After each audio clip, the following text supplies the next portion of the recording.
নমস্কার। সন্দীপ ধার্মিক চ্যানেলে আপনাদের স্বাগত।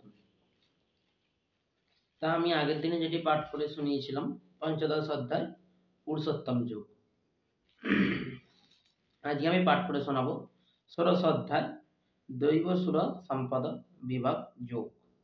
তা এখানে বলছে, শ্রী ভগবান বলিলেন অর্জুনকে যে নির্ভক হওয়া, মনের পবিত্র জ্ঞান ও যোগ নিষ্ঠা, দানের প্রতি ইন্দ্রিয় সংযমন, যোগ্য ক্রিয়াকরণ, বেদ পাঠ, তপস্যা, সরলতা, অহিংসা, সত্যবাদী, ক্রোধ শূন্যতা, ত্যাগ প্রবৃত্তি, স্বাস্থ্যভাব, লোভহীনতা, সর্বজীবের দয়া, লজ্জা, নর্মতা, অচপলতা, তেজ, ক্ষমা, ধৈর্য, শুদ্ধি, শৌচ, অদ্রেহ, কাহারও গোপনে ক্ষতি না করা, নিজেকে অতি বড় মনে না করা, এইসব গুণ যাহার মধ্যে তিনি সাত্ত্বিক গুণ সম্পদ।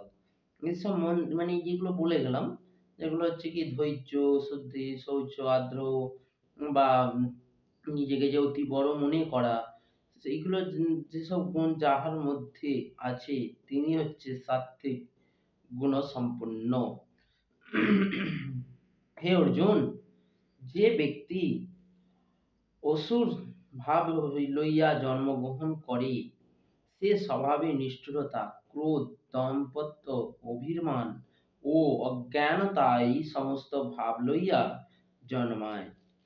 দৈব স্বভাবজাতে মুক্তি আর অসুরের স্বভাবজাত সংসার বন্ধন মাত্র। হে অর্জুন, তুমি দুঃখ করিও না, তুমি দৈব সম্পদ লইয়া জন্মগ্রহণ করিয়াছ। হে অর্জুন, এই জীবলোকের দৈব ও অসুরের নামে দুই প্রকার জীব সৃষ্টি হইয়াছে।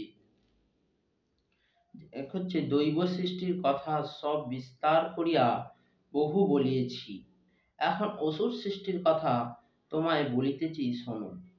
যাহারা অসুর স্বভাবে, তাহারা ধর্ম আর অধর্ম যে কি তাহা জানে না, তাদের মধ্যে প্রবৃত্ত ও সদাচার বা সত্য কিছু থাকে না।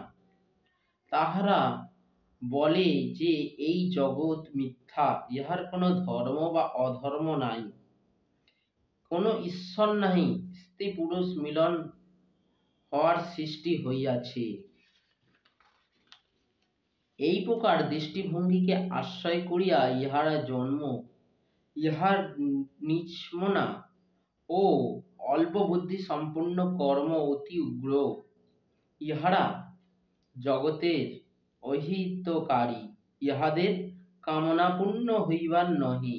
ইহারা নিজেকে বড় বলিয়া বুদ্ধি গর্ব করে।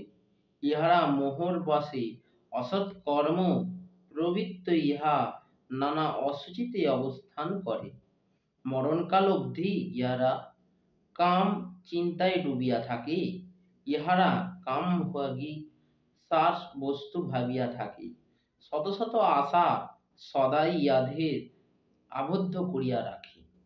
কাম ও ক্রোধের অধীন হইয়া ইহারা নিজের সুখ ভোগের আশা, অন্যের পথে অর্থ সঞ্চয়ের মন দিয়া থাকে। ইহারা অর্থ সর্বস্ব বলিয়া ভাবে, আজ এই ইচ্ছা পূর্ণ হইল, কাল ওটা পূর্ণ হইবে। আজ এই অর্থ লাভ করিলাম, কাল আর এক অর্থ হইবে। আজ এই শত্রুকে বধ করিলাম, কাল আর এক শত্রুকে বধ করিব। আমি ঈশ্বর, আমি ভোগী, আমি সিদ্ধেয়, আমি ভগবান ও কুলীন, আমি যোগ্য দানের শ্রেষ্ঠ। এই পৃথিবীতে আমার ন্যায় আর কি আছে? এইরূপ নানা প্রকার মোহর বশে এবং কামভোগ আসক্ত হইয়া ইহারা অশুচি নরকে নিপতিত হয়। ইহারা আপনাকে বড় মন করে এবং ধন মান মদযুক্ত হইয়া দন্তের সহিত নিজ নাম যশের জন্য বিধিহীন যজ্ঞ করিয়া থাকে। বল দর্পণ ও অহংকার আশ্রয় করিয়া কাম ও ক্রোধের বশে আমাকে নিজ দেহে ও পরের দেহে হিংসা করিয়া ইহারা আমার নিন্দা করিয়া থাকে। সেই সকল বিদেশী নরকধামীদের আমি বারবার অসুরের স্বভাব দিয়া সংসারে পাঠিয়া থাকি। হে অর্জুন, মূঢ়গণ অসুর জন্ম পায় এবং ইহারা জন্মে জন্মে আমাকে না পাইয়া আরো অধোগতি প্রাপ্ত হয়।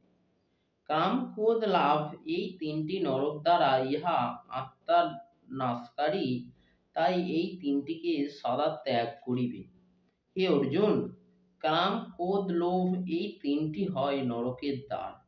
ইহা হইতে যিনি মুক্ত, তিনি যদি দান, তপস্যা আর যোগ এইরূপ নানা মঙ্গলজনক কার্য করেন, তা হইলে তিনি পরমাগতি হইয়া থাকে।